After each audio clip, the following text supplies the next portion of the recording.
خبر ہے کہ بنگلہ دیش کے میمن سنگھ میں ایک ہندو نوجوان دیپو چندر داس کو مشتعل ہجوم نے محض ایک مبینہ مذہبی تبصرے کے الزام میں بے دردی سے قتل کر دیا۔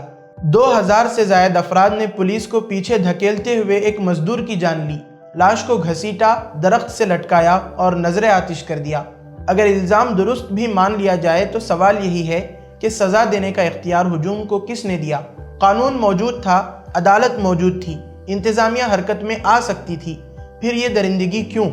یہ محض بنگلہ دیش کی خبر نہیں بلکہ پورے بر صغیر کے اجتماعی ضمیر پر ایک اور کاری ضرب ہے، اس لیے کہ یہی مناظر، یہی جواز اور یہی ہجوم ہم برسوں سے بھارت میں بھی دیکھتے آ رہے ہیں، کبھی گائے کے نام پر، کبھی چوری کے الزام میں اور کبھی محض مذہبی شناخت کی بنیاد پر۔ بنگلہ دیش میں اس واقعے پر جماعت اسلامی کے سیکریٹری جنرل نے واضح الفاظ میں اس قتل کی مذمت کی اور کہا کہ اسلام غیر قانونی قتل اور ہجومی تشدد کی اجازت نہیں دیتا۔ الزامات کا فیصلہ عدالتوں میں ہونا چاہیے۔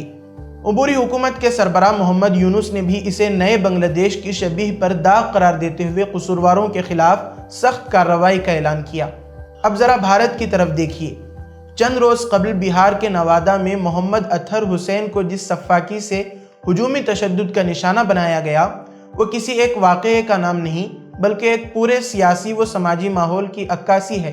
شناخت کے لیے کبھی کلمہ، کبھی لباس، کبھی جسمانی جانچ، یہ سب آخر کیا ہے؟ یہ قانون کی حکمرانی ہے یا منظم دہشت؟ اطہر حسین پر کیا گیا تشدد محض جسمانی نہیں تھا بلکہ ریاستی بے حسی کا بھی آئینہ دار تھا۔ FIR کا رخ بدلنا، متاثرہ خاندان کو تنہا چھوڑ دینا اور ملزمان کے لیے نرم رویہ، یہ سب اس سوال کو جنم دیتا ہے کہ کیا بھارت میں ہجومی تشدد اب ایک سیاسی طور پر محفوظ جرم بنتا جا رہا ہے؟ اسی پس منظر میں کانگریس کی رہنما پرینکا گاندھی کا وہ بیان سامنے آتا ہے جس میں انہوں نے وزیر اعظم نریندر مودی سے مطالبہ کیا کہ وہ بنگلہ دیش میں ہجومی تشدد کے معاملے پر وہاں کی حکومت پر دباؤ ڈالیں۔ مگر سوال یہ ہے کہ جو وزیر اعظم اپنے ہی ملک میں محمد اخلاق، اطہر حسین اور درجنوں دیگر ہجومی تشدد کے شکار افراد کے حق میں کبھی کھل کر لب کشائی نہیں کرتے، وہ بنگلہ دیش کے معاملے میں کیا ہی بول پائیں گے؟ حقیقت یہ ہے کہ سرحد کے اس پار ہو یا اس پار، ہجومی تشدد یکساں طور پر قابل مذمت ہے، مگر جو سیاستدان اپنے ملک میں قاتلوں کی پشت پناہی کریں یا خاموش تماشائی بنے رہیں، ان کے لیے دوسرے ملکوں کو اخلاقیات کا درس دینا مشکل ہو جاتا ہے۔ یہ محض ایک خبر نہیں بلکہ ایک آئینہ ہے، اور اصل سوال یہ ہے کہ کیا ہم اس آئینے میں اپنا چہرہ دیکھنے کی اخلاقی ہمت رکھتے ہیں یا ہجوم کی چیخ میں سچ کو پھر دفن کر دیں گے؟